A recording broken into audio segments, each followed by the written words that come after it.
Hi bears, I'm going to introduce you one of my favorite books. It's really old, but it talks about the Bluebonnets. And you're going to love the story. It's a tale, and you're going to love the story, okay? Let's go listen.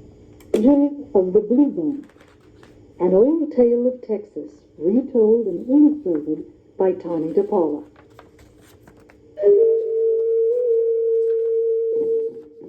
Great spirits, the land is dying. Your people are dying too. The long line of dancers sang. Tell us what we have done to anger you. End this drought. Save your people. Tell us what we must do so you will send the rain that will bring back life. For 3 days, the dancers danced to the sound of the drums. And for 3 days, the people called Comanche watched and waited. And even though the hard winter was over, no healing rains came. Drought and famine are hardest on the very young and the very old. Among the few children left was a small girl named She Who Is Alone. She sat by herself watching the dancers. In her lap was a doll made from buckskin, a warrior doll. The eyes, nose, and mouth were painted on with the juice of berries. It wore beaded leggings and a belt of polished bone. On its head were brilliant blue feathers from the bird who cries, Jay, Jay, Jay. She loved her doll very much. Soon, She Who Is Alone said to her doll, the shaman will go off alone to the top of the hill to listen for the words of the great spirits. Then we will know what to do so that once more the rains will come and the earth will be green and alive. The buffalo will be plentiful and the people will be rich again. As she talked, she thought of the mother who made the doll, of the father who brought the blue feathers. She thought of the grandfather and the grandmother she had never known.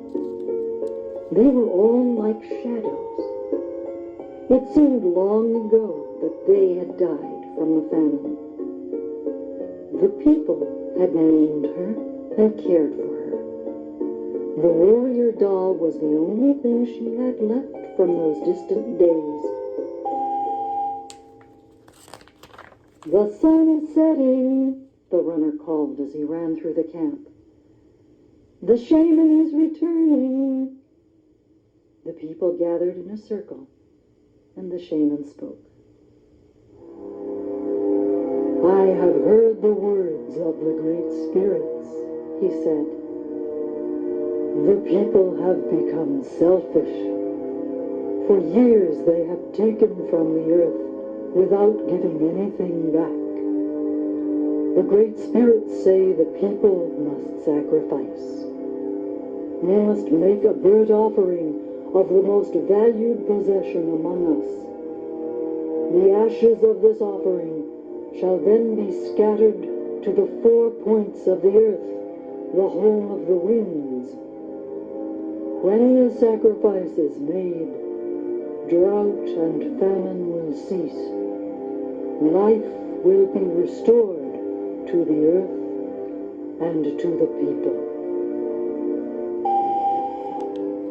The people sang a song of thanks to the great spirits for telling them what they must do.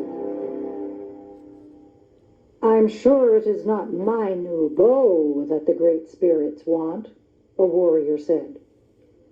Or my special blanket, a woman added, as everyone went to their teepees to talk and think over what the great spirits had asked. Everyone, that is, except She Who Is Alone. She held her doll tightly to her heart. You, She said, looking at the doll. you are my most valued possession. It is you the great spirits want. And she knew what she must do. As the council fires died out and the teepee flaps began to close, the small girl returned to the teepee where she slept to wait. The night outside was still except for the distant sound of the night bird with the red wings. Soon everyone in the teepee was asleep, except she who is alone. Under the ashes of the teepee fire, one stick still glowed. She took it and quietly crept out into the night. She ran to the place on the hill where the great spirits had spoken to the shaman. Stars filled the sky, but there was no moon. Oh, great spirits, She who is alone said, here is my warrior doll. It is the only thing I have from my family who died in this famine. It is my most valued possession. Please accept it. Then, gathering twigs, she started a fire with the glowing fire stick. The small girl watched as the twigs began to catch and burn. She thought of her grandmother and grandfather, her mother and father, and all the people, their suffering, their hunger. And before she could change her mind, she thrust the doll into the fire. She watched until the flames died down and the ashes had grown cold.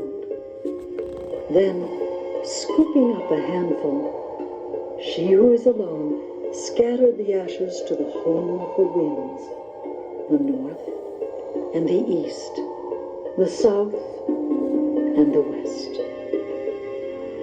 And there she fell asleep until the first light of the morning sun woke her.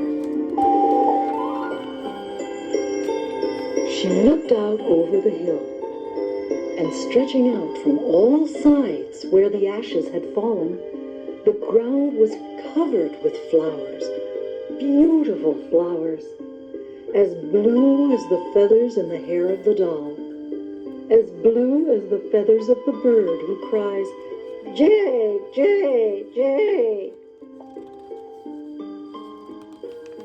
When the people came out of their teepees, they could scarcely believe their eyes.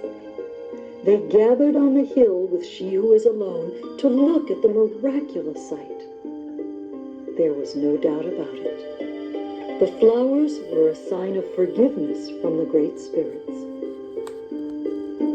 And as the people sang and danced their thanks to the great spirits, a warm rain began to fall, and the land began to live again. From that day on, the little girl was known by another name, one who dearly loved her people. And every spring, the great spirits remember the sacrifice of a little girl and fill the hills and valleys of the land, now called Texas, with the beautiful blue flowers, even to this very day.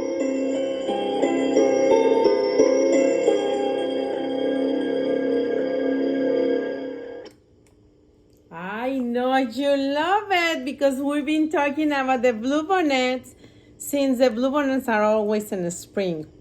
Remember, it's a state flower. That means it's the state of Texas. It's just the flower. We never can pull that flowers, never. We can just look with your eyes and then you can take pictures as well. I hope everybody enjoyed the book and I'm gonna bring it to the class soon, okay? Love you, miss you guys.